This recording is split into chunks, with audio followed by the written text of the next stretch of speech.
Dans une maison où chaque murmure devient une arme, une jeune femme lutte pour protéger ce qu'on tente sans cesse de lui arracher, sa dignité. Elle croyait pouvoir rester invisible, mais un geste inattendu va bouleverser tout ce qu'elle pensait savoir. Car lorsque le silence se brise, les vérités enterrées remontent, prêtes à déchirer le fragile équilibre entre devoir et désir. Une seule décision pourrait changer son destin, ou la condamner à jamais. Restez avec nous pour découvrir cette histoire, pleine d'émotions et de rebondissements. Et n'oubliez pas de vous abonner à la chaîne pour nous aider à atteindre nos premiers 1000 inscrits.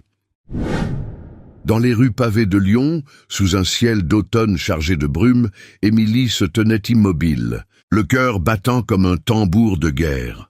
Ses cheveux sombres, indomptés par le vent du Rhône, cascadaient en boucles sauvages sur ses épaules, et ses yeux verts, perçants comme ceux d'une louve, fixaient l'horizon sans ciller. Autour d'elle, les murmures s'élevaient comme un essaim d'abeilles. « Regardez-la, cette sauvage, une laide qui ose parader en ville comme une dame !»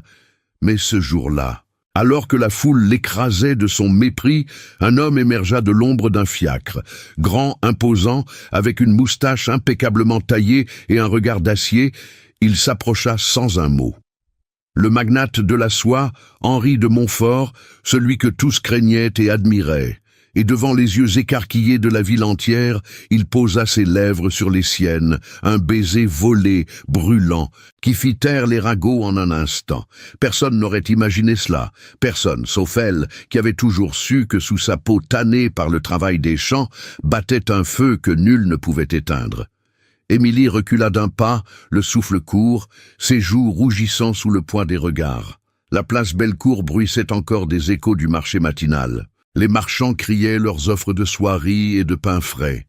Les calèches claquaient sur les pavés humides, et les fontaines chantaient leur mélodie éternelle. Mais pour elle, le monde s'était arrêté. Henri de Montfort, l'homme qui régnait sur les ateliers de tissage de Lyon comme un roi sur son empire, venait de l'embrasser, devant tout le monde. Elle, la fille d'un modeste fermier des bords de Saône, élevée dans la boue et les champs de mûriers, moquée pour sa silhouette élancée, trop grande pour les normes délicates de la bourgeoisie lyonnaise. Sauvage laide, l'avait-il baptisée dès son adolescence, quand elle avait osé refuser un mariage arrangé avec un cordonnier bedonnant. Et voilà que le magnate, veuf depuis 5 ans, père d'une fille gâtée et maître des plus riches salons, avait franchi la ligne invisible qui séparait leur monde. Elle essuya ses lèvres du revers de sa main calleuse, encore imprégnée de l'odeur de la terre et des feuilles de mûrier qu'elle cueillait chaque matin pour les verres à soie. Ses vêtements, une simple robe de laine grise aux manches usées, contrastaient avec l'élégance de la foule. Les dames en corsets brodés de perles, les messieurs en redingotes sombres et chapeaux hauts de forme. Émilie n'avait jamais aspiré à cela. À 25 ans, elle vivait encore chez son père, veillant sur la petite ferme familiale aux portes de la ville, où le bruit des métiers à tisser des usines voisines berçait ses nuits. Mais ce baiser, il avait tout changé. Ou du moins, il avait allumé une étincelle dans l'ombre de sa vie routinière. Henri s'était approché sans préambule, comme s'il avait attendu ce moment depuis des lustres. « Mademoiselle », avait-il murmuré d'une voix grave avant de l'attirer contre lui. Pas de déclaration, pas de courtoisie feinte, juste ce geste audacieux sous les yeux des passants qui s'étaient figés, bouche bée.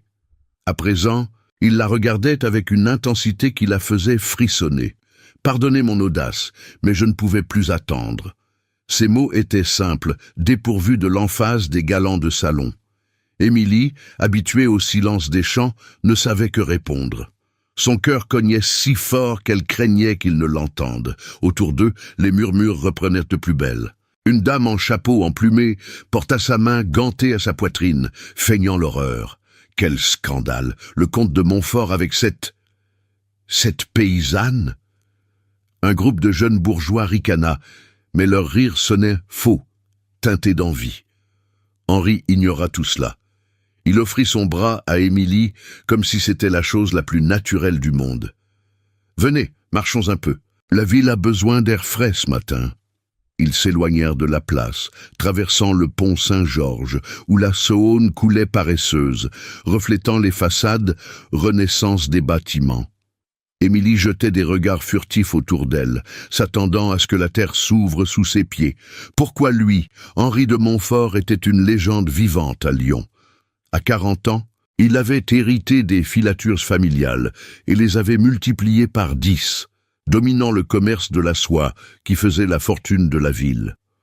On chuchotait qu'il avait perdu sa femme dans un accident de calèche, et depuis, il se cloîtrait dans son hôtel particulier de la Croix-Rousse, entouré de conseillers et de sa fille aînée, la capricieuse Isabelle, qui régnait sur les bals comme une petite reine. Émilie l'avait vue de loin, lors des fêtes patronales, où les ouvriers des usines venaient saluer les patrons. Il était distant, calculateur, un homme de chiffres et de contrats, pas de passions impulsives. Pourtant, ce baiser racontait une autre histoire. Émilie se rappelait vaguement l'avoir croisé aux abords des champs, quand elle livrait des feuilles de mûrier aux ateliers. Un jour, peut-être 2 ans plus tôt, leurs regards s'étaient accrochés au milieu de la poussière. Il avait hoché la tête, un geste presque imperceptible, et elle avait rougi sans savoir pourquoi. Était-ce cela le début, ou bien y avait-il plus? Des rumeurs circulaient sur Henri, des dettes cachées, des rivaux jaloux dans le monde impitoyable de la soie, une pression familiale pour un remariage avantageux. Mais Émilie n'était pas dupe. Elle savait que la beauté n'était pas dans les miroirs des salons, mais dans la force des racines. Ils s'arrêtèrent près d'un banc de pierre, face à la rivière. Le vent portait l'odeur des tanneries lointaines, mêlée à celle des fleurs des jardins publics. « Vous devez me trouver fou, » dit Henri, son sourire adoucissant les traits sévères de son visage. « Mais depuis que je vous ai vu, Émilie, oui, je connais votre nom, grâce au registre des fournisseurs. Je n'ai pensé qu'à cela. Votre force, votre regard franc. C'est ce que Lyon a oublié dans ses dorures. » Émilie déglutit, sa voix sortant enfin, rauque et hésitante. « Monsieur, vous risquez votre réputation, et la mienne. Elle n'en avait déjà pas beaucoup. » Il rit doucement, un son rare qui la surprit. « Les réputations sont des chaînes, mademoiselle, et je préfère briser les miennes que de vivre enchaîné. » Le soleil perçait la brume, illuminant les eaux de la Saône. Émilie sentit un frisson d'espoir mêlé à la peur. Ce baiser n'était pas une fin, mais un commencement. Mais que cachait-il vraiment? Et jusqu'où irait la ville pour les séparer? Tandis qu'ils reprenaient leur marche, un fiacre s'arrêta non loin, et une silhouette familière en descendit, Isabelle de Montfort, les yeux plissés de suspicion. Le drame ne faisait que commencer. Émilie sentit son estomac se nouer en voyant Isabelle descendre du fiacre. Sa silhouette élancée, enveloppée dans une robe de soie bleu pâle, ornée de dentelles fines, qui ondulaient comme des vagues au gré du vent. La fille d'Henri, à 19 ans, était l'incarnation de la grâce lyonnaise, cheveux blonds relevés en un chignon sophistiqué, un chapeau à plumes, incliné avec art, et des gants immaculés couvrant des mains habituées aux éventails et aux thés mondains. Ses yeux, d'un bleu glacial, se posèrent sur Émilie comme des flèches empoisonnées. « Père !» s'exclama-t-elle d'une voix aiguë, feignant la surprise tout en avançant d'un pas mesuré. « Qu'est-ce que cela signifie ? Une promenade matinale avec... Avec qui exactement ?» Henri se raidit imperceptiblement, mais son bras resta ferme sous le coude d'Émilie. « Isabelle, ma fille. Permets-moi de te présenter mademoiselle Émilie Duval. Elle fournit les feuilles de mûrier à nos ateliers depuis des années. » Sa voix était calme, presque paternelle, mais Émilie perçut la tension sous-jacente, comme un fil prêt à se rompre. Isabelle balaya Émilie du regard, de la tête aux pieds, s'attardant sur la robe usée et les bottines boueuses. Un sourire pincé étira ses lèvres. « Ah, une ouvrière des champs, comme c'est. Charitable de votre part, père, la ville entière en parlera avant le dîner. » Elle se tourna vers son père, ignorant Émilie. « Nous rentrons. Mère de Beaujeu attend pour le déjeuner, et elle insiste pour discuter de votre alliance avec les filatures de Marseille. Le mot « alliance » frappa Émilie comme un coup de fouet. Elle recula d'un pas, libérant le bras d'Henri. Les alliances, à Lyon, n'étaient pas des jeux d'enfants. Elles étaient des contrats scellés dans les salons feutrés de la Croix-Rousse, où les familles de soyeux tissaient leur fortune comme les vers leur cocon. Henri hocha la tête, son expression redevenant celle du magnate distant. « Va devant, Isabelle, je te rejoins dans un instant. » La jeune femme hésita, jetant un dernier regard venimeux à Émilie avant de remonter en fiacre, les roues crissant sur les pavés. Henri se tourna vers Émilie, ses yeux adoucis par un regret fugace. « Ne fais pas attention à elle, les premiers vents sont toujours les plus froids. » Mais Émilie secoua la tête, le cœur serré. « Monsieur, votre monde n'est pas le mien. Retournez à vos alliances. Ce baiser... » C'était une folie d'un instant. Elle pivota sur ses talons et s'éloigna à grands pas, traversant le pont vers les faubourgs où la ville cédait la place aux champs. Derrière elle, elle entendit Henri l'appeler, mais elle ne se retourna pas. Le Rhône grondait à ses côtés, indifférent au cœur brisé. De retour à la ferme, nichée au creux d'une vallée verdoyante aux portes de Lyon, Émilie poussa la porte de bois usée qui grinça comme un vieux secret. L'air était imprégné de l'odeur terreuse des mûriers et du fumet du pain cuit au four. Son père, Pierre Duval, un homme trapu d'une 50aine d'années, aux mains noueuses par des décennies de labeur, était assis à la table massive, comptant les maigres pièces gagnées à la vente des feuilles. À 60 ans passés, il portait encore la blouse de toile grossière des paysans, tachée de sève, et une casquette enfoncée sur ses cheveux grisonnants. « Ma fille, te voilà enfin. Les vers attendent leurs feuilles, et le chariot est prêt pour l'atelier demain. » Sa voix était rude, mais ses yeux, du même vert que ceux d'Émilie, trahissaient une tendresse usée par la vie. Émilie s'affaissa sur un banc, ôtant son châle pour révéler ses épaules larges, forgées par le port des paniers lourds. La ferme était modeste, un rez-de-chaussée aux murs de pierre blanchis à la chaux, un âtre où crépitait un feu de bois et une mezzanine où elle dormait sur une paillasse. Pas de luxe ici, juste la survie rythmée par les saisons. Les femmes de son rang, veuves ou filles de fermiers, se levaient à l'aube pour cueillir, tissaient leurs propres vêtements de laine teinte à la main et assistaient à la messe du dimanche en robe sombre, voilée de modestie. Émilie avait appris ces codes dès l'enfance, courber l'échine devant les patrons, murmurer « oui, monsieur » aux acheteurs des usines, et éviter les regards des bourgeois qui passaient en calèche lors des foires.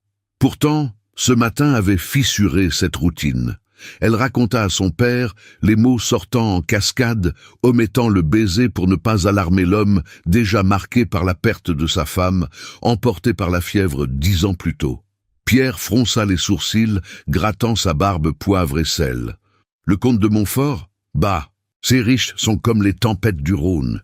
Ils passent et laissent des ruines. Concentre-toi sur notre terre, Émilie. Sans elle, nous ne sommes rien. Il se leva, boitant légèrement d'une ancienne chute dans les champs, et posa une main sur son épaule. « Demain tu livreras comme d'habitude, et prie pour que les vers fassent bonne récolte. » La journée s'étira en labeur familier. Émilie cueillit les feuilles sous un soleil timide, ses doigts agiles glissant sur les branches tordues. Les mûriers s'alignaient en rangs serrés, vestiges des plantations qui nourrissaient l'industrie de la soie, piliers de Lyon depuis le XVIe siècle. La belle époque enveloppait la ville d'une opulence feinte, les traboules étroites des quartiers ouvriers cachaient les misères, tandis que les places comme Bellecour scintillaient de fontaines et de statues. Mais pour Émilie, le monde se limitait à ses terres, les corvées aux moulins voisins, les veillées où les voisines brodaient des mouchoirs pour les dames riches, et les ragots chuchotés lors des lessives au bord de la Saône. Émilie la sauvage, l'appelait-elle en riant, moquant sa taille, 1,75 m, trop haute pour les corsets étriqués, et ses boucles indomptables qu'aucun peigne ne soumettait. Le soir venu, alors que les cloches de la cathédrale Saint-Jean sonnaient vêpres, un indicio de tension perça l'ordinaire. Un messager à bicyclette, rareté moderne pour les campagnes, mais pratique pour les nouvelles urgentes, s'arrêta devant la ferme. Il tendit une enveloppe scellée de cire rouge, portant l'emblème des Montfort. Un cocon d'or, pour mademoiselle Duval, dit-il avant de repartir dans la poussière. Émilie brisa le sceau d'une main tremblante. À l'intérieur, une note manuscrite, d'une écriture ferme. « Rejoignez-moi demain à l'atelier principal à la Croix-Rousse. H de monsieur. » Son cœur s'emballa. Était-ce une invitation ou une menace voilée? Dehors. L'ombre des usines se dressait comme un géant endormi, et un murmure de vent porta un écho lointain, les premiers ragots de la ville, déjà en route pour troubler son repos. Émilie serra l'enveloppe dans sa main, le cœur battant la chamade, tandis que la nuit tombait sur la ferme.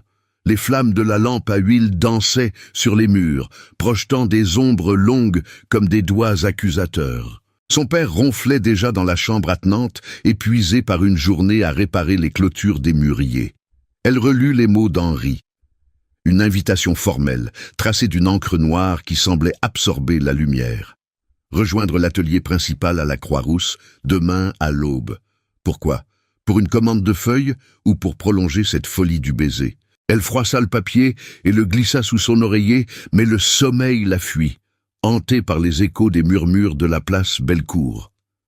Au lever du soleil, Émilie attela le vieux cheval à la charrette, chargeant les paniers tressés de feuilles fraîches. La brume matinale enveloppait les collines, et l'air portait l'odeur humide de la Saône. Elle ajusta sa robe de laine, reprisant hâtivement une déchirure au genou, et noua un châle autour de ses épaules pour masquer sa silhouette trop élancée. À 25 ans, elle connaissait les regards des ouvriers des usines, des hommes au dos voûté par les métiers à tisser, des femmes aux doigts agiles filant la soie dans l'ombre des traboules. Mais aujourd'hui, franchir les portes des Montfort, c'était entrer dans l'antre du lion.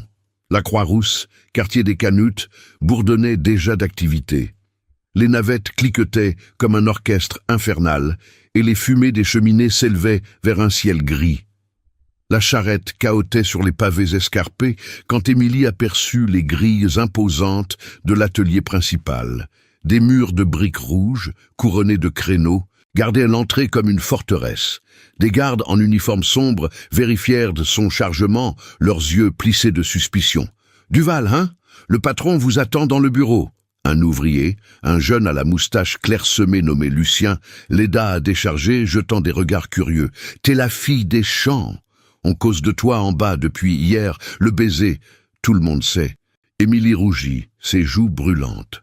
Le scandale s'était propagé comme une traînée de poudre dans les ruelles étroites, alimentées par les lavandières et les coursiers. Lucien la guida à travers les halls vastes, où des centaines de métiers à tisser ronronnaient, actionnés par des femmes au visage pâle, leurs corsets serrés sous des blouses amidonnées. L'air était lourd de poussière de soie, un voile blanc qui collait à la peau comme un suaire. « Attention au ragot, mademoiselle. La fille du patron, Isabelle, elle a les oreilles partout. Et les rivaux de monsieur Henri guettent le moindre faux pas. » Émilie hocha la tête, le ventre noué. Elle avait entendu parler des concurrents, des familles comme les Beaumont, qui contrôlaient les exportations vers Paris et Lyon, jaloux de l'Empire Montfort. Un faux pas pouvait ruiner non seulement sa réputation, mais celle de son père, dont les livraisons dépendaient de ses ateliers. Le bureau d'Henri se dressait au cœur du bâtiment, une pièce aux lambris sombres, ornée de tapisseries de soie chatoyantes. Bleu roi, vert émeraude, motifs floraux inspirés des jardins de la Tête d'Or. Il se leva d'un fauteuil de cuir usé, son veston taillé sur mesure, accentuant sa stature imposante. À 40 ans, ses tempes grisonnaient légèrement, et une cicatrice fine barrait sa joue gauche, souvenir d'un accident aux machines dans sa jeunesse. « Émilie, vous êtes venue !» Sa voix était grave, sans trace d'hésitation, mais ses yeux trahissaient une urgence contenue. Il referma la porte derrière elle, isolant le bruit des métiers. Assis à un bureau massif encombré de registres et d'échantillons de tissu, Henri expliqua d'un trait un contrat. Pas n'importe lequel, Les filatures Montfort affrontaient une crise, une cargaison de soie défectueuse, sabotée peut-être par des rivaux, avait été refusée à l'exposition universelle de Paris l'an dernier. Pour redresser la barre, il avait besoin d'un nouveau fournisseur fiable et surtout d'une alliance discrète. Votre famille cultive les meilleurs mûriers des bords de Saône. Mais ce n'est pas tout. J'ai besoin de vous, Émilie. Pas comme ouvrière, mais comme témoin. Quelqu'un de confiance dans les champs pour surveiller les livraisons suspectes. Ces mots la frappèrent comme un vent froid.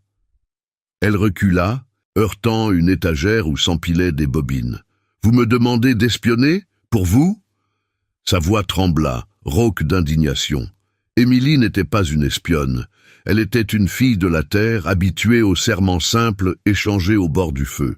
Accepter signifiait plonger dans les intrigues des soyeux, dettes cachées, alliances forcées, et la menace d'Isabelle, qui régnait sur les salons comme une vipère. Refuser, cela briserait le contrat de Feuille, condamnant la ferme à la ruine. Son père, avec ses mains arthritiques, ne tiendrait pas une saison de plus sans ses revenus. « Monsieur, je ne suis pas faite pour vos jeux. Hier, votre baiser m'a mise en péril. Aujourd'hui, c'est ma vie entière. » Henri s'approcha, posant une main sur son bras, un geste doux, presque protecteur qui fit naître un frisson malgré elle.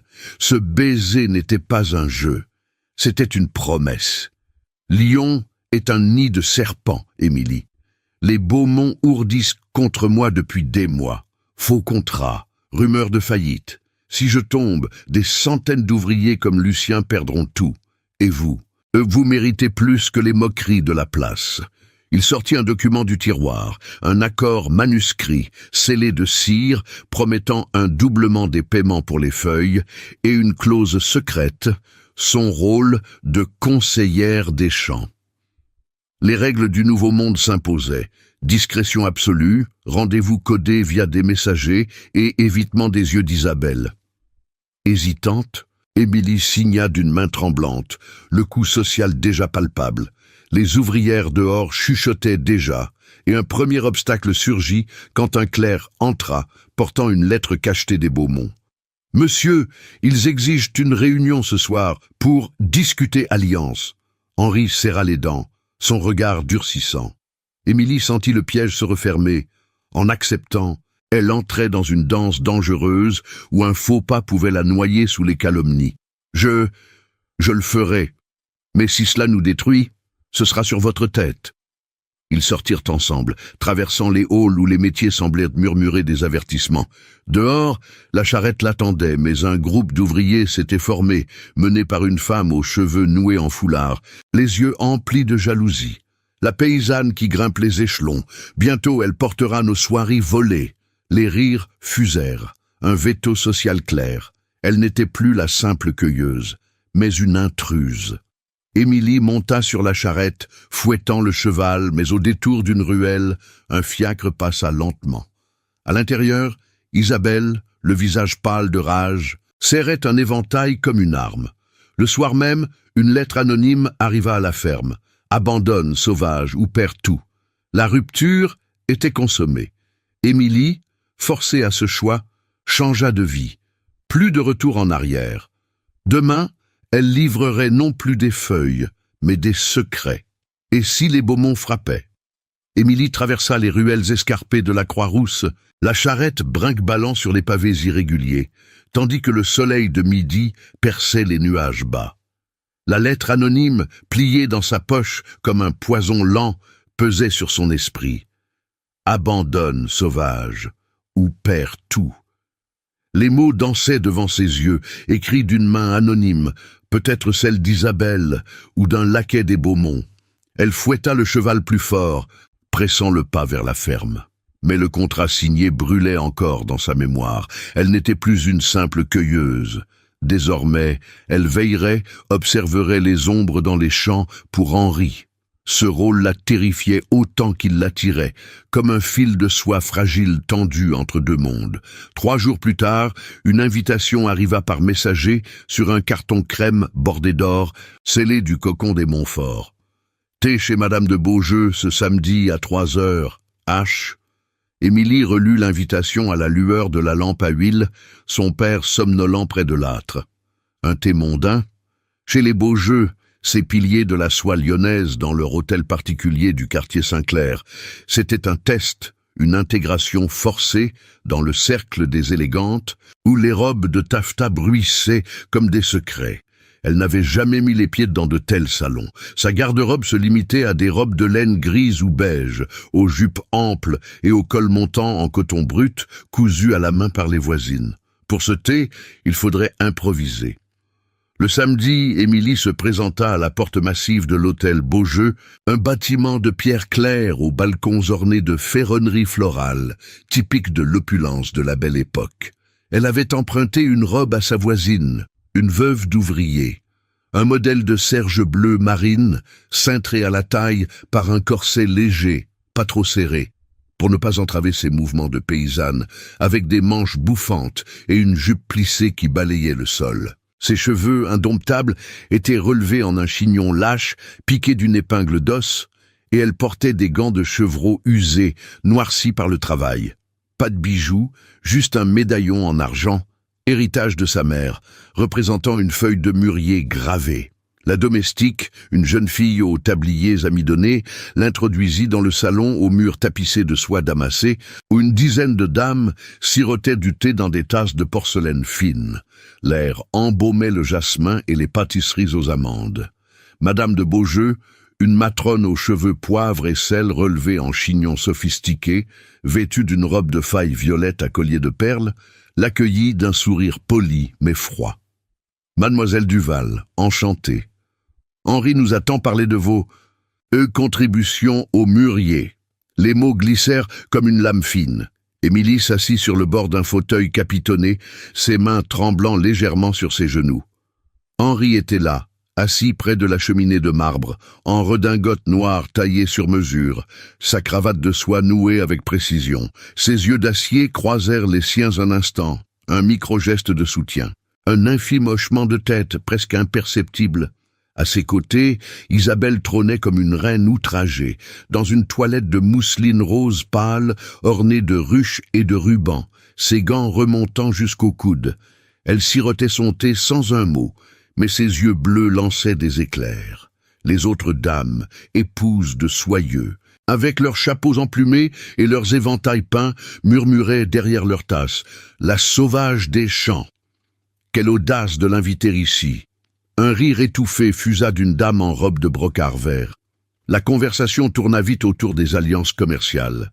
Madame de Beaujeu, posant sa tasse avec un cliquetis délicat, lança « Henri, votre contrat avec les Beaumont avance-t-il? Une union de filature serait si profitable. » Henri répondit d'une voix mesurée « Les discussions sont en cours, mais la prudence est de mise. » Son regard glissa vers Émilie, comme pour l'inclure. C'était son signal. Elle prit une inspiration, sa voix sortant ferme, malgré le nœud dans sa gorge. Les mûriers des bords de Saône sont robustes cette saison. Mais j'ai vu des chariots suspects près des plantations, peut-être des concurrents testant la qualité. Les mots tombèrent dans le silence. Un frisson de classe traversa la pièce. Une paysanne osant parler affaires. Isabelle posa sa tasse si fort que le liquide déborda. « Des chariots suspects, et vous, mademoiselle, comment une cueilleuse saurait-elle cela? Vos yeux verts voient-ils à travers les brumes ?» Le ton était mielleux, mais la moquerie perçait.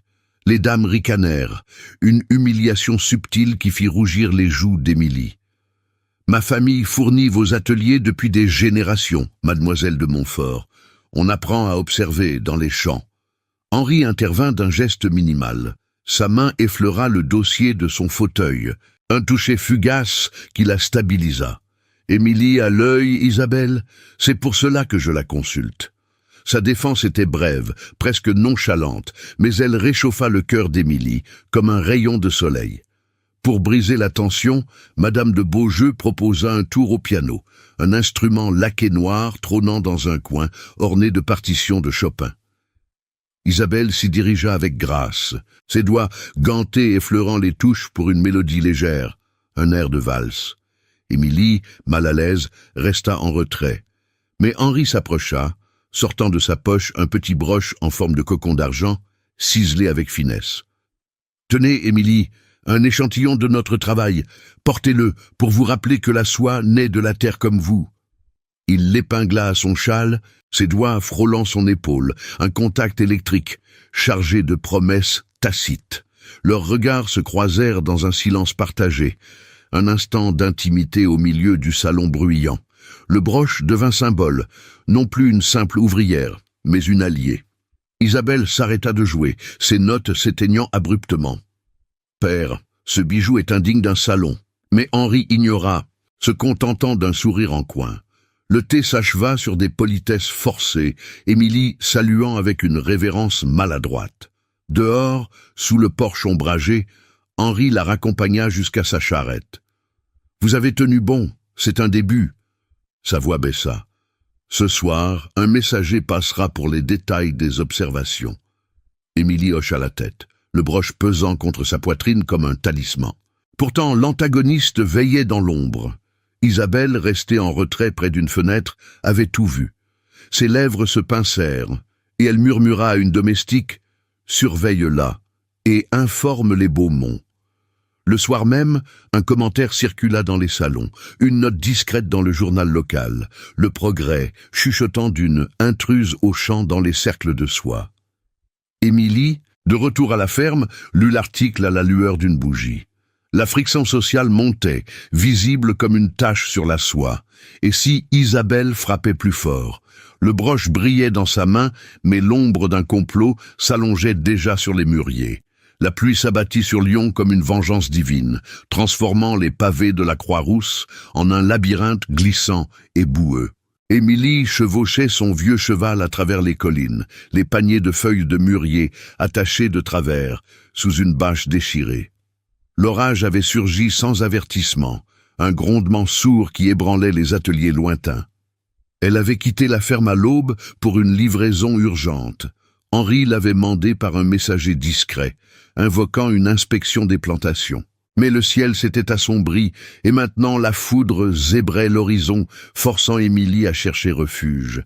Les champs s'étendaient, vides et hostiles, jusqu'à une masure abandonnée au bord de la Saône, vestige d'un ancien moulin.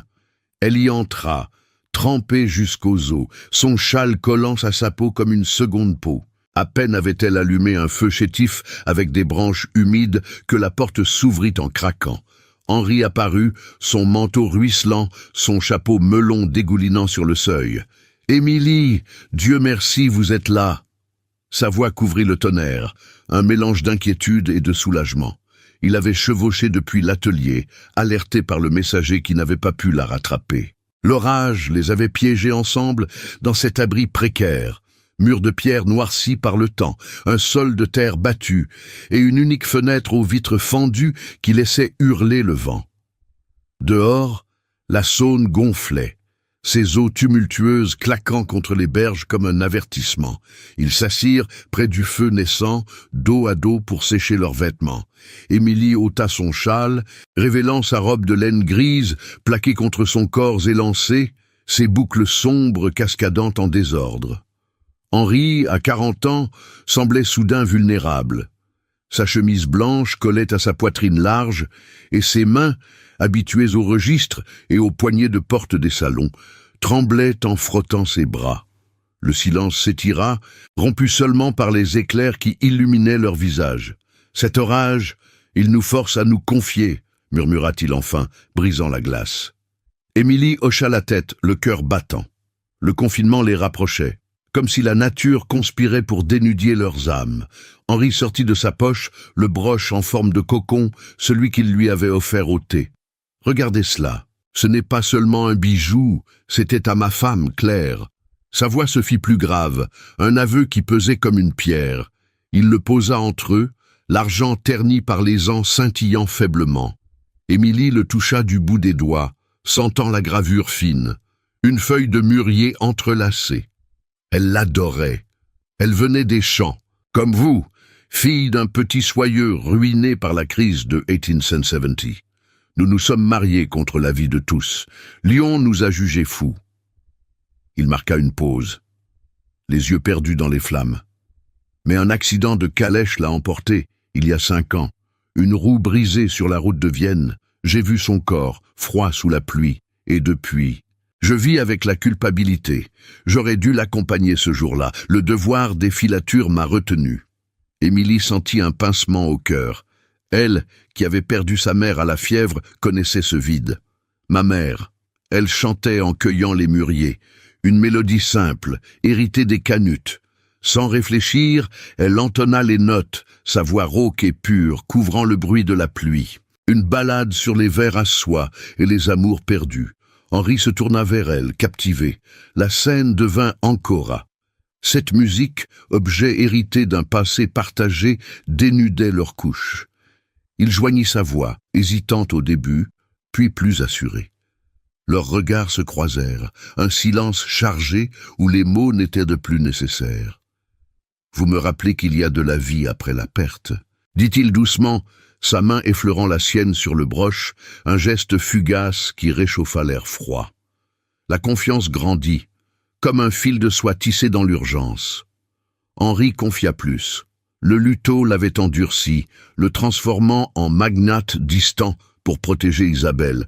Mais au fond, un devoir le rongeait, remarié pour sauver les filatures des dettes cachées imposées par les Beaumont. Je ne veux pas d'une alliance froide, pas après Claire. Émilie, à son tour, ouvrit son passé, l'enfance moquée pour sa taille, les refus de mariages arrangés, la force forgée dans la boue pour soutenir son père.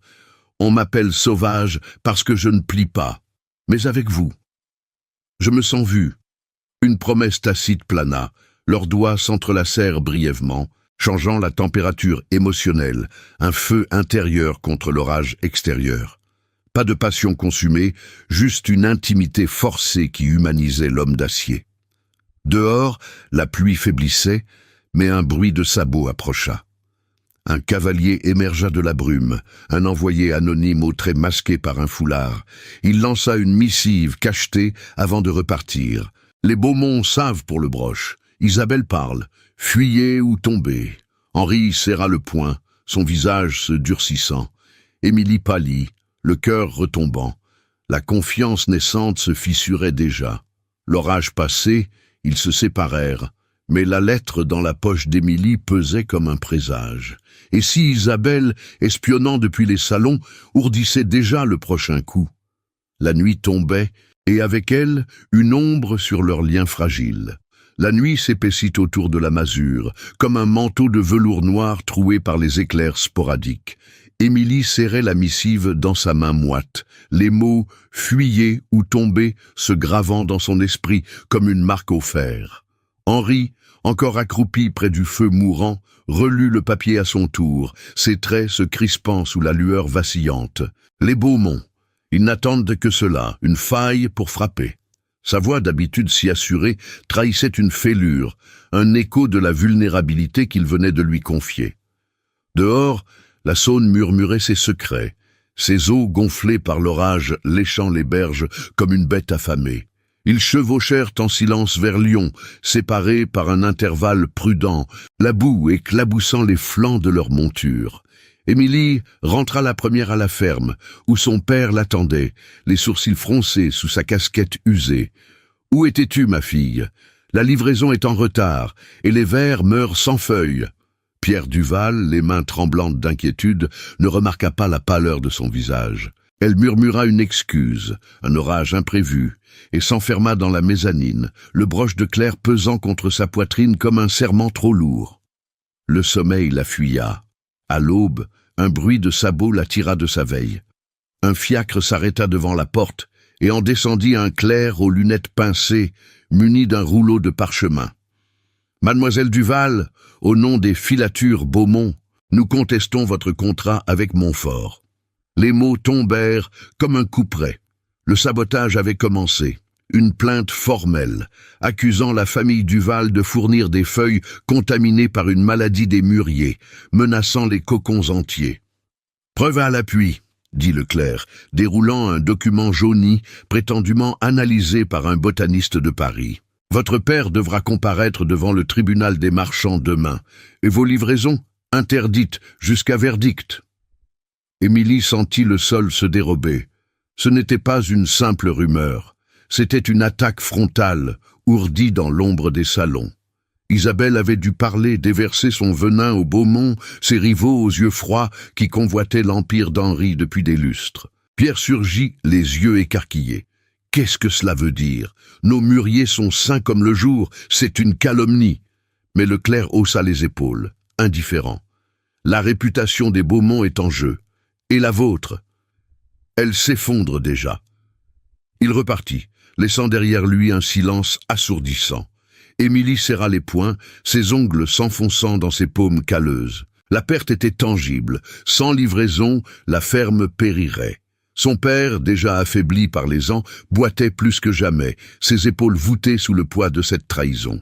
Elle courut au champ, arrachant des feuilles pour vérifier. Rien d'anormal, mais le mal était fait. Les ouvriers des ateliers voisins, informés par les coursiers, refusaient déjà de l'aider, jetant des regards obliques. « La sauvage qui trahit les Canuts », murmurait-il.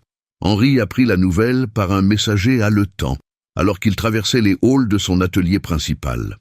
Les métiers à tisser cliquetaient furieusement, mais son esprit était ailleurs. « Isabelle », rugit-il en entrant dans le salon familial de l'hôtel de la Croix-Rousse.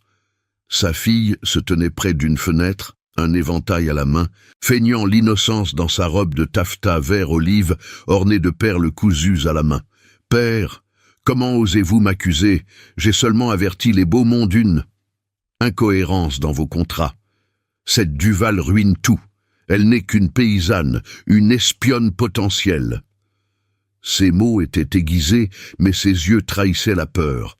Peur de perdre son statut, son père, son monde doré. Henri la fixa, le cœur déchiré. « Tu as franchi la ligne, Isabelle. Pour une alliance? Pour ta jalousie ?» Il sortit une lettre qu'il avait interceptée. Une correspondance entre elle et un Beaumont, promettant un mariage avantageux en échange de ce sabotage. La trahison le frappa comme un coup de poignard. « Sors d'ici, va chez ta tante à Vienne, jusqu'à ce que tu comprennes. » Isabelle pâlit, ses gants tremblants. « Vous regretterez cela. Lyon jugera votre faiblesse. » Elle quitta la pièce en claquant la porte, ses pas résonnant comme un glas. Henri s'effondra dans un fauteuil, la culpabilité l'envahissant à nouveau. Comme avec Claire, il avait sous-estimé les ombres familiales. La nouvelle se propagea comme une traînée de poudre dans les salons et les places. Au Progrès, un article anonyme titrait « Scandale aux filatures. Une intruse des champs menace l'industrie de la soie ». Émilie, isolée à la ferme, vit les premiers effets. Un voisin refusa de prêter son chariot, invoquant la malédiction des Duval. Son père, prostré près de l'âtre, murmura « Vends tout, Émilie, nous partirons pour les campagnes du Sud ». La chute de statut était brutale. Elle, qui avait goûté à une intimité naissante avec Henri, se retrouvait seule, moquée même par les lavandières, au bord de la Saône. La laide qui a séduit le magnate, et voilà le prix. Le point de non-retour survint cet après-midi-là, sous un ciel plombé. Émilie, déterminée à confronter le mal à la racine, chevaucha jusqu'à l'atelier Montfort. Les gardes la laissèrent passer, mais l'air était chargé de tension. Des ouvriers chuchotaient, des bobines de soie gisaient abandonnées, signe d'une production haletée par la panique. Henri l'accueillit dans son bureau, les traits tirés, une tasse de café froid devant lui. « Émilie, partez. C'est trop dangereux maintenant. Les Beaumont exigent ma ruine. Et Isabelle. Elle a brisé notre confiance. » Ces mots la blessèrent plus que les ragots. Elle secoua la tête, les yeux brûlants. « Non, j'ai signé pour vous aider. Regardez cela. » Elle sortit un échantillon de feuilles qu'elle avait analysé avec un herboriste de quartier. Des traces de poison, appliquées par des saboteurs. Ce n'est pas une maladie naturelle, c'est eux. Henri la serra contre lui un instant, un geste désespéré. Mais recula vite. Votre courage me touche, mais le prix, votre ferme, votre père. Et moi, je ne peux pas vous protéger sans vous détruire. La rupture était là, émotionnelle et implacable. Il la renvoyait pour la sauver, un exil forcé dans les champs. Émilie sentit les larmes monter, mais elle se redressa, fière. « Alors, je combattrai seule. Adieu, Henri. » Elle tourna les talons, Le broche toujours épinglé, mais son cœur en miettes. Dehors, un ultimato l'attendait, un messager des Beaumont, annonçant une saisie imminente des terres du Val, si elle ne témoignait pas contre Montfort au tribunal. La nuit enveloppa Lyon d'un voile de brume, et Émilie, revenue à la ferme, fixa l'horizon sombre. Le lien avec Henri s'était rompu, comme un fil de soie tranché net. Plus de retour possible. Elle avait vu trop, savait trop. Mais dans l'ombre, un plan germait. Affronter les Beaumont publiquement, au risque de tout perdre. Et si Henri, malgré tout, revenait? Ou pire, si Isabelle ourdissait un coup fatal avant l'aube? Émilie passa la nuit à veiller, le regard perdu dans les flammes vacillantes de l'âtre. La ferme semblait plus étroite que jamais, ses murs de pierre suintant l'humidité de la Saône voisine. Le broche de Claire, encore épinglé à sa robe grise, lui rappelait non seulement la perte d'Henri, mais aussi la trahison qui rongeait Lyon comme un ver dans un cocon. À l'aube, alors que le coq chantait son appel rauque, elle fouilla dans une vieille malle sous la mezzanine. Là, parmi les reliques de sa mère, un châle fané et des lettres jaunies, elle trouva un petit carnet relié de cuir, hérité d'un oncle ancien, employé des filatures. Ces pages, couvertes d'une écriture serrée, relataient des années de comptes secrets, des paiements occultes au Beaumont datant de la crise de la soie en 1890. Manipulation pour ruiner les rivaux, notait-il. Le cœur battant, Émilie comprit. Ce n'était pas une simple jalousie familiale. Isabelle et les Beaumont ourdissaient un complot plus vaste, une dette forgée de toutes pièces pour forcer Henri à une alliance ruinée.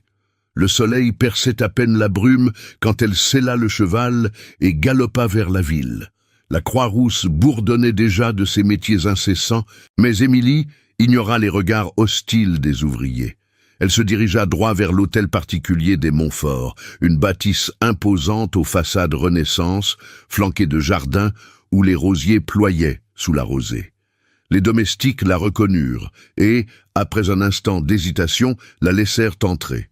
Henri était dans la bibliothèque, entouré de livres-caisses empilés comme des remparts. À la vue d'Émilie, son visage s'illumina d'un espoir fugace, vite voilé par la culpabilité. « Émilie, je vous avais dit de rester loin. Les Beaumont ont saisi les tribunaux. Votre père risque la ruine. » Il se leva, sa redingote froissée trahissant une nuit sans sommeil, ses yeux cernés par le poids du devoir. Elle posa le carnet sur le bureau massif, ses mains tremblant légèrement. « Regardez cela. Ce n'est pas une maladie des mûriers, c'est du poison versé par des saboteurs. Et ce document. Il prouve que les Beaumont manipulent les dettes depuis des années. Votre froideur hier n'était pas de la peur pour moi, mais ce fardeau que vous portez seul, la culpabilité de Claire, le devoir envers Isabelle et les filatures. » Henri feuilleta les pages, son souffle se coupant à la lecture d'une entrée, un paiement à Isabelle pour information sur les fournisseurs rivaux. La révélation le frappa comme un éclair. Il s'effondra dans un fauteuil, le portrait de sa femme, un daguerreotype ancien posé sur une étagère, semblant le juger en silence. « Dieu, ma propre fille, j'ai cru la protéger en la gavant de luxe, mais elle a vendu notre empire pour un mariage doré. » Ces mots, rauques d'émotion, reconfigurèrent tout. Sa distance n'était pas de la frieza, mais un mur érigé contre la perte, un devoir qui l'avait isolé jusqu'à ce baiser volé. Émilie s'approcha, posant une main sur la sienne, un geste de confiance, pas de passion. « Nous ne pouvons plus fuir, je vais agir. » Son ton ferme surprit Henri. La paysanne aux boucles indomptables assumait enfin son agence. Elle rédigea une lettre ouverte, d'une écriture claire et déterminée, adressée au tribunal des marchands et diffusée via les coursiers des ateliers. Les Beaumont empoisonnent non seulement les mûriers, mais l'âme de Lyon. Voici les preuves, carnets, échantillons empoisonnés, témoignages d'ouvriers que j'ai interrogés à l'aube. Elle signa de son nom complet, Émilie Duval, sans titre ni modestie. Envoyer cela était une initiative publique, un pronunciamento qui la jetait dans l'arène sociale au risque de tout. Mais cela altéra la perception. Les lavandières, d'abord sceptiques, murmurèrent leur admiration quand la lettre circula dans les traboules. La sauvage se bat pour nous tous. Le premier pic d'espoir surgit vite. Henri, galvanisé, joignit son témoignage. Un livre-caisse falsifié par Isabelle, découvert dans ses appartements, prouvant le complot. Ensemble, ils confrontèrent un témoin clé, Lucien, l'ouvrier auvergnat, qui avait vu des chariots Beaumont près des champs. « J'ai vu mademoiselle Isabelle donner l'ordre », murmura-t-il dans la bibliothèque, les yeux baissés. « Pour de l'argent, elle a trahi son sang. » La rapprochement fut contenu. Leurs regards se croisèrent sur le portrait de Claire, un silence complice scellant une confiance renouvelée.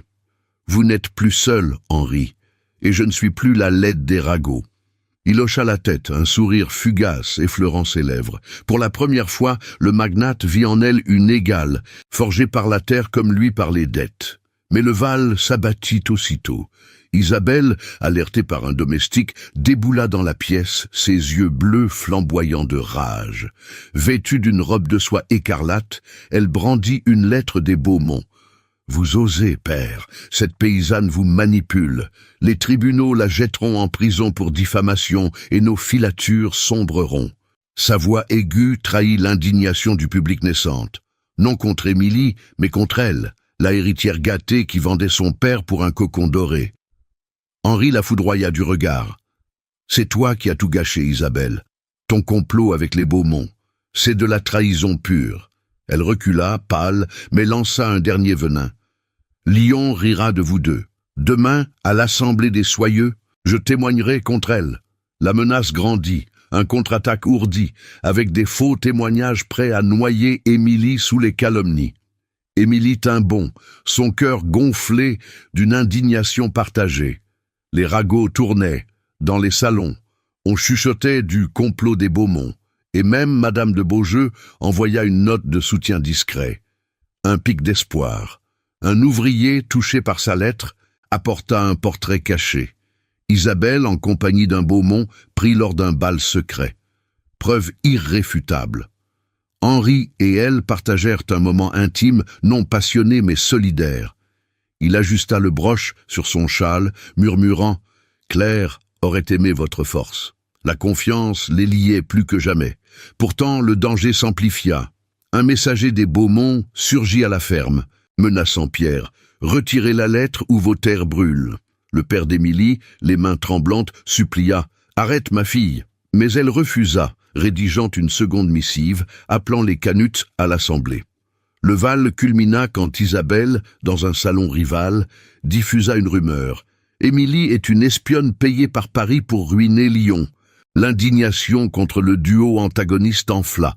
Les ouvriers, las des manipulations, se rangèrent derrière la sauvage qui osait parler. Au crépuscule, une invitation arriva par fiacre.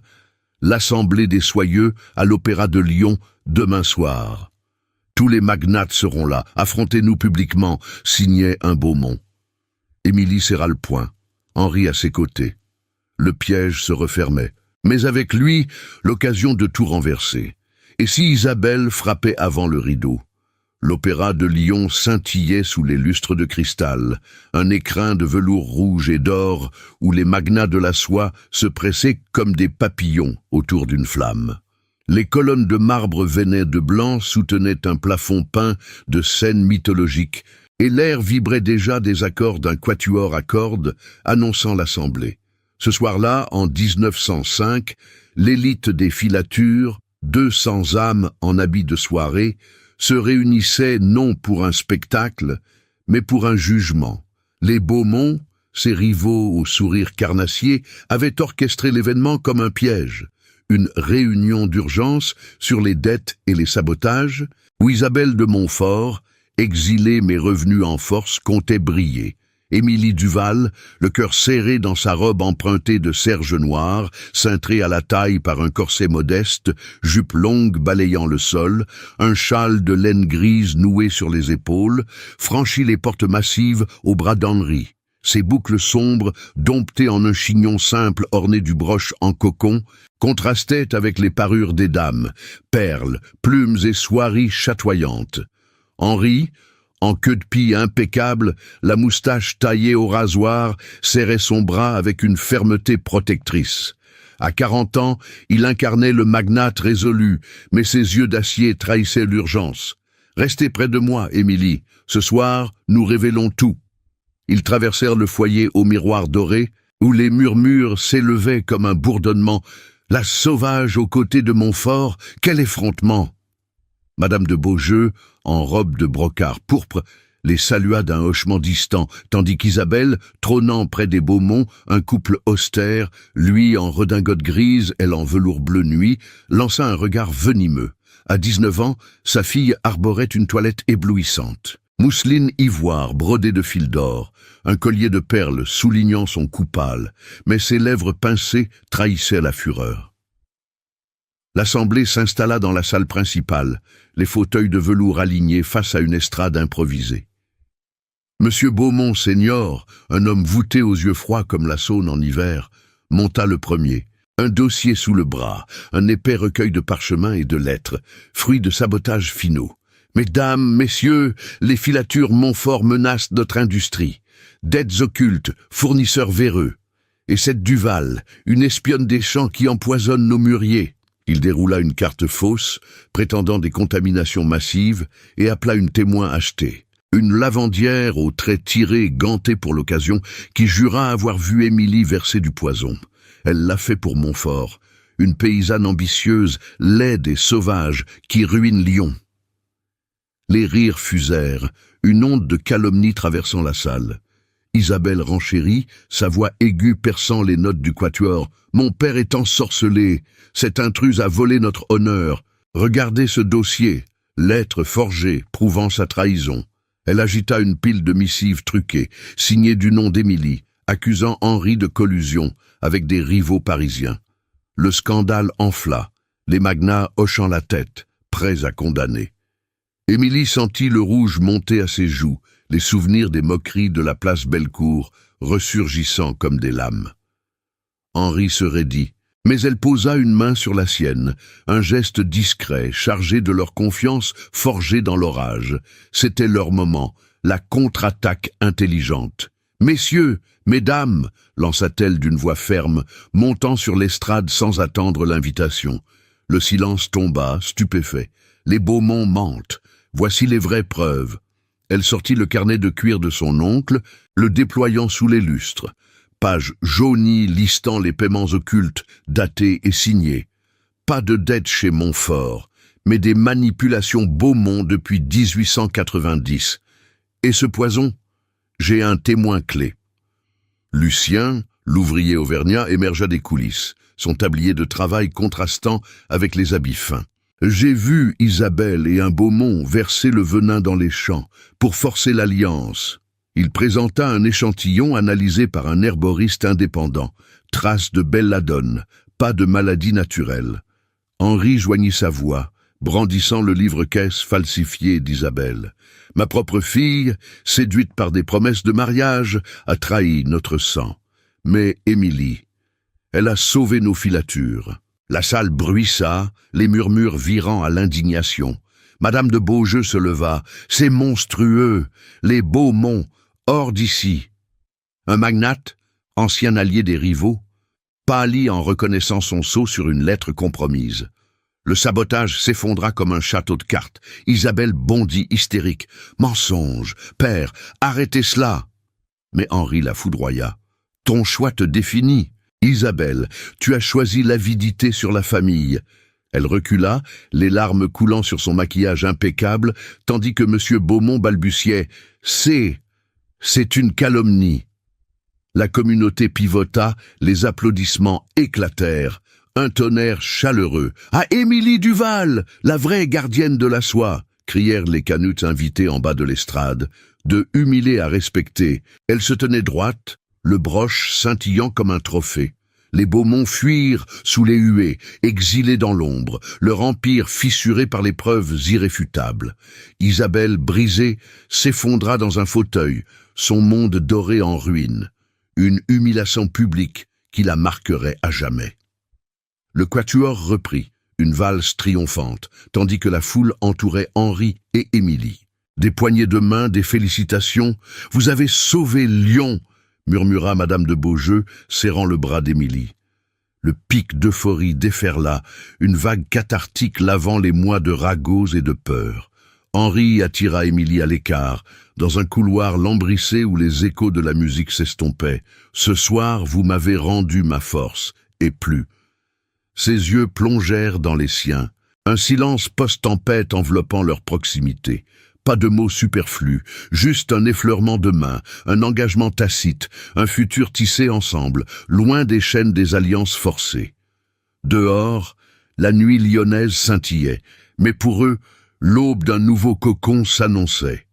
Pourtant, dans l'ombre d'un balcon, un messager des Beaumont glissa une note anonyme dans la poche d'un laquais. Ce n'est pas fini. Le calme n'était qu'un répit. Les jours suivants, l'assemblée à l'opéra s'étirèrent en un tourbillon de justice et de murmures. Lyon, cette ville au secret tissé comme de la soie, bruissait d'une rumeur nouvelle, la chute des Beaumont. Henri de Montfort, galvanisé par la victoire, avait convoqué le tribunal des marchands dès l'aube suivante, dans la salle aux lambris sombres du palais de la Bourse, sous les portraits austères des anciens maires. Les preuves s'empilèrent, comme des bobines prêtes à étouffer les coupables. Le carnet de l'oncle d'Émilie, les échantillons empoisonnés analysés par un botaniste impartial, le livre-caisse falsifié d'Isabelle, tout convergea en un faisceau accablant. Monsieur Beaumont-Seigneur, flanqué de son épouse aux lèvres pincées, tenta de nier, balbutiant des excuses sur des erreurs administratives. Mais Lucien, l'ouvrier auvergnat, répéta son témoignage d'une voix ferme, les mains encore tachées de graisse des métiers. « J'ai vu les chariots, les fioles versées sous la lune, pour ruiner Montfort et s'emparer des filatures. Le juge, un homme aux lunettes cerclées d'or et à la perruque poudrée, frappa du marteau sur le bois ciré. Les Beaumont sont condamnés à l'exil commercial, interdiction de toute transaction à Lyon pour 10 ans. Leurs dettes, exposées au grand jour, les dépouilleront de leurs ateliers. » La sanction fut concrète, impitoyable. Saisie des biens, perte des droits sur les exportations de soie vers Paris et Marseille. Le couple quitta la salle tête basse, leur prestige effondré comme un cocon crevé. Dans les salons, on chuchotait déjà « Les Beaumont des ombres désormais, chassés par une paysanne ». Isabelle, citée comme complice, subit le même sort familial. Henri, le cœur lourd mais résolu, la confia à une tante stricte à Vienne. Avec une lettre scellée, apprend l'humilité ou perd tout héritage. Elle partit en fiacre au crépuscule, ses bagages chargés de regrets, son rôle de petite reine brisé. Les coadjuvants trouvèrent leur place. Lucien fut promu contremaître aux ateliers Montfort, récompensé par un salaire doublé et une petite maison aux abords de la Croix-Rousse. Madame de Beaujeu, repositionnée en allié neutre, offrit son soutien discret pour des contrats futurs, murmurant à Émilie « Vous avez révélé la vérité que nous ignorions tous ». Émilie, transformée par l'épreuve, sentait une voix nouvelle en elle. Plus de sauvages laides moquées sur la place Bellecour. Désormais, elle parlait avec l'autorité d'une leader forgée dans la boue et les salons. Henri, lui, avait perdu sa carapace de veuf distant. Sa compassion émergeait dans les gestes simples. Il visitait les ouvriers malades, distribuant des paniers de mûriers frais. Leur lien, scellé par choix libre, s'affirma sans chaîne du passé. Un soir, dans le jardin clos de l'hôtel Montfort, un havre de rosiers et de fontaines murmurantes, il la mena sous un saule pleureur. Émilie, plus de contrats forcés, plus d'alliances froides. Il sortit de sa poche un anneau d'argent pur, ciselé d'une feuille de mûrier sans histoire ni ombre, forgé par un artisan local. Portez-le, non comme un serment imposé, mais comme une promesse entre égaux. Elle glissa l'anneau à son doigt, ses yeux verts brillants. Leurs lèvres se rencontrèrent en un baiser doux, par amour pur, sous le ciel étoilé de Lyon. Pas de fougue volée comme sur la place, mais une union calme, horizon de futur ouvert. Le nouveau équilibre s'établit avec un legs tangible. Ensemble, ils fondèrent une école pour les filles des Canutes, niché aux portes de la Croix-Rousse. Pas une bibliothèque froide, mais un espace vivant, des salles aux murs blanchis, meublées de tables en bois poli, où l'on enseignait non seulement la lecture et les contes, mais aussi la culture des mûriers et le tissage simple. Émilie en prit la direction, sa silhouette élancée, robe de serge bleu clair, cintrée modestement, châle noué sur les épaules, inspirant les élèves. « La soie naît de la terre, comme votre force », disait-elle, sa voix résonnant avec compassion. Henri finançait, mais cédait la parole. Lors de l'inauguration, sous un ciel d'automne clair, il la présenta, Madame Duval, gardienne de notre avenir. Pierre, son père, y trouva une place honorable. Maître des vergers, ses mains noueuses guidant les enfants dans les champs. « Ma fille a sauvé plus que notre ferme », murmurait-il, les yeux humides. Les fils légaux se nouèrent sans heurts. Le tribunal valida le contrat des Duval, doublant les paiements pour les feuilles. La ferme prospéra, entourée de nouveaux alliés. Les ouvriers, jadis moqueurs, apportaient aide et semences. Henri et Émilie se marièrent en une cérémonie intime à la cathédrale Saint-Jean, entourée de canuts et de soyeux repentis. Pas de bal somptueux, mais un festin simple. Pain frais, fromage de chèvre et soieries distribuées aux invités. Leur nuit de noces, dans une chambre aux rideaux de lin, fut un rituel renouvelé.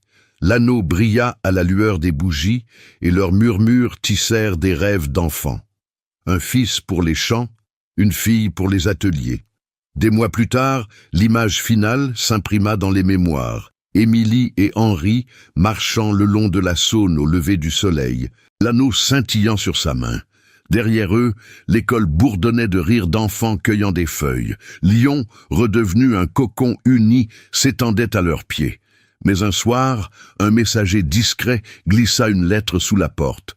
De Vienne. Isabelle demande pardon. Et une visite. Le legs continuait.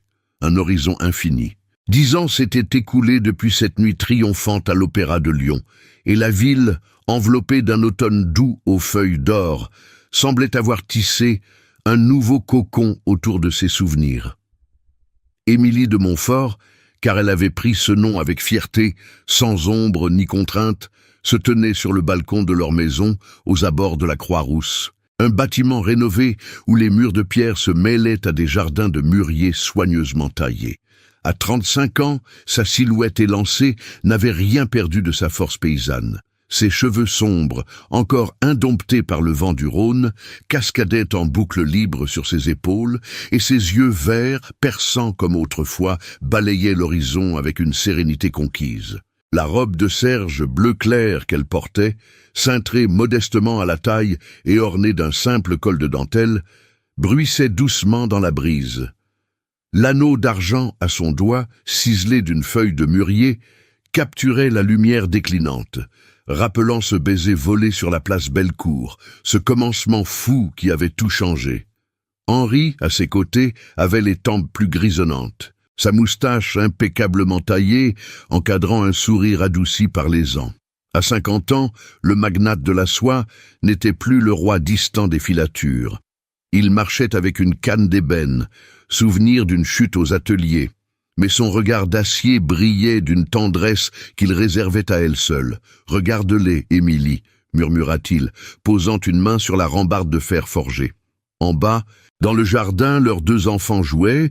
Louis, 8 ans, un garçon aux boucles sombres comme sa mère, courait après un cerf-volant fait de soie fine, tandis que Claire, 6 ans, nommée en hommage à l'épouse perdue, cueillait des feuilles avec des gestes précis, apprenant déjà les secrets des vers. Il porte notre feu, celui que Lyon voulait éteindre. Le mariage, célébré en une cérémonie intime à la cathédrale Saint-Jean 10 ans plus tôt, avait résisté au temps comme un fil de soie renforcé. Pas de grand bal, mais un lien forgé dans l'adversité. Des nuits passées à discuter des filatures, des matins à veiller sur la ferme du Val, désormais étendue en un verger prospère. Pierre, le père d'Émilie, vivait encore avec eux, ses mains noueuses guidant Louis dans les champs. À 70 ans, il boitait moins, réconforté par la vue de ses petits-enfants. « Ma fille, tu as transformé la boue en or », lui disait-il souvent, les yeux humides, assis près de l'âtre où crépitait un feu de bois. Les changements familiaux étaient profonds. La maison, autrefois froide sous l'ombre d'Isabelle, résonnait de rire. Henri avait ouvert les portes aux anciens ouvriers, comme Lucien, devenu contremaître et parrain de Claire, qui venait dîner chaque dimanche avec sa propre famille. Mais le passé n'avait pas été effacé sans prix. Les Beaumont payaient encore. Exilés à Marseille, leur empire réduit à des entrepôts poussiéreux, ils vivaient dans l'ombre, murmurant des regrets dans des lettres ignorées. Monsieur Senior, brisé par la saisie, était mort en misère 2 ans plus tôt, emporté par une fièvre qui rappelait ironiquement les maladies qu'ils avaient faites. Son épouse errait dans les ports, vendant des échantillons de soie fanée. Isabelle, elle, avait porté le fardeau le plus lourd. Après son exil à Vienne, elle avait erré 5 ans de salon en salon, son orgueil fissuré comme un cocon vide. À 29 ans, revenue à Lyon sur invitation hésitante d'Henri, elle s'était repentie dans une lettre tremblante. « Père, j'ai vendu notre sang pour des illusions. Pardonnez-moi ou laissez-moi en paix. » Henri l'avait accueillie non comme héritière, mais comme fille égarée. Désormais, elle vivait modestement dans une petite maison près de la Saône, enseignant le piano aux filles des Canutes, un rôle humble, loin des plumes et des perles. Son mariage avorté avec un Beaumont mineur l'avait marqué, une cicatrice émotionnelle, des nuits hantées par les échos de l'Assemblée. « J'ai payé pour ma jalousie », confiait-elle parfois à Émilie, lors de visites tendues mais guérisseuses. « Vous, la sauvage que j'ai haïe, vous m'avez sauvée en me forçant à voir. » Émilie descendit les marches de pierre, rejoignant les enfants sous le saule pleureur, où Henri et elle s'étaient fiancés. Claire courut vers elle, les mains tachées de sève, un panier rempli de feuilles. « Maman, regarde, comme grand-père m'a appris. » Émilie s'agenouilla, serrant sa fille contre elle, inhalant l'odeur terreuse qui lui rappelait sa propre enfance. L'école pour les filles des Canutes, qu'ils avaient fondée ensemble, prospérait à 2 pas. Un bâtiment aux murs blanchis, avec des salles où l'on brodait des motifs de mûrier et où l'on récitait des poèmes sur la soie. Émilie en était la directrice, sa voix résonnant dans les cours. La force n'est pas dans les salons, mais dans les racines. Des dizaines d'élèves issus des traboules apprenaient à lire les contrats, à cultiver sans peur. Henri finançait, mais cédait la scène. Lors des inaugurations annuelles, il la présentait comme « l'âme de notre legs ». Le soir venu, autour de la table massive en chêne, la famille se réunit. Pierre raconta des histoires des anciens temps, quand Lyon tremblait sous les crises de la soie. Henri versa du vin de la vallée du Rhône, ses yeux croisant ceux d'Émilie, dans un silence complice. « 10 ans, et ton feu brûle encore », murmura-t-il plus tard, dans leur chambre aux rideaux de lin, où la lampe à huile projetait des ombres douces. Elle rit doucement, posant sa tête sur son épaule, et le tien m'a réchauffé dans l'orage. Leur amour, testé par les complots et les ragots, avait mûri en une union profonde. Pas de passion folle, mais une tendresse quotidienne, tissée de regards et de gestes partagés. Les enfants dormaient, et dehors, la Saône chantait sa mélodie éternelle. Pourtant, une nostalgie poignante effleurait Émilie lors des veillées. Elle repensait à ce baiser sur la place, au murmure de sauvages laides, à la peur qui avait failli les séparer. Lyon avait changé, les places bruissaient d'histoire sur la gardienne de la soie, et les ouvriers levaient leurs verres à son nom lors des fêtes patronales. Mais le prix payé par Isabelle, l'exil des Beaumont, rappelait que la victoire n'effaçait pas les cicatrices. Un soir d'hiver, une lettre arriva de Vienne, non d'Isabelle, mais d'une nièce repentie. Tant Isabelle repose enfin en paix avec son passé. Émilie la lut à Henri près de l'âtre, une larme coulant sur sa joue. Nous avons tous payé, mais regardez ce que nous avons bâti. L'image finale s'imprima dans le cœur d'Émilie comme un motif éternel. La famille sous le mûrier centenaire, riant au soleil couchant. Louise et Claire, courant libres, incarnaient l'horizon qu'ils avaient conquis. Henri l'embrassa doucement, et elle sut que leur histoire, née d'un baiser improbable, défiait le temps. Lyon, cette ville de soie et de secrets, les enveloppait d'un legs immortel. un cocon brisé, mais reconstruit plus fort. Et voilà que les années s'écoulèrent comme les eaux paisibles de la Saône, emportant avec elles les ombres du passé pour laisser place à une lumière durable. Émilie, désormais pilier de cette famille recomposée, se surprenait souvent à contempler le mûrier centenaire qui veillait sur leur jardin, ses branches noueuses comme les épreuves qu'ils avaient traversées. Ce arbre, symbole de leur résilience, produisait encore des feuilles abondantes. Nourricière pour les vers à soie qui, dans les ateliers modernisés d'Henri, tissaient non plus seulement des fortunes, mais des liens entre les classes que Lyon avait si longtemps séparés. La vie, c'est comme la soie, aimait-elle dire à ses enfants lors des veillées d'hiver, quand le vent du Rhône sifflait aux fenêtres. Fragile au début, mais invincible une fois tissée avec courage et vérité, Henri, qui avait appris à déléguer les rênes des filatures à des contremaîtres loyaux comme Lucien, passait désormais ses après-midi à arpenter les champs avec Pierre, discutant de semences et de saisons. Sa canne d'ébène tapait rythmiquement sur la terre fertile, un rappel discret de ses limites physiques, mais son esprit restait vif, pétillant d'idées pour l'école des Canuts. Ensemble, Émilie et lui avaient vu l'établissement grandir. De simples salles aux murs blanchis, il était devenu un havre où plus de 100 filles apprenaient non seulement à lire et à compter, mais à revendiquer leur place dans le monde de la soie. « Vous avez semé l'espoir là où il n'y en avait pas », lui confia un jour Madame de Beaujeu lors d'une visite solennelle. Son chapeau emplumé incliné en signe de respect. Les ragots d'antan s'étaient mués en légende. L'histoire d'Émilie la Sauvage, qui avait conquis un magnate par sa force intérieure, inspirait désormais les jeunes ouvrières à lever la tête haute, refusant les chaînes des conventions. Pourtant, dans les moments de calme, Émilie repensait aux leçons gravées dans leur Odyssée. La première, la plus profonde, était celle de l'empathie. Comment un simple regard, un baiser volé sous les yeux incrédules de la ville, avait forgé un pont entre deux mondes. « N'ayez jamais peur de votre feu intérieur », conseillait-elle à Claire, qui, avec ses boucles sombres et son esprit vif, rappelait tant sa mère. La seconde leçon, forgée dans l'indignation face au complot d'Isabelle et des Beaumont, était celle de la justice.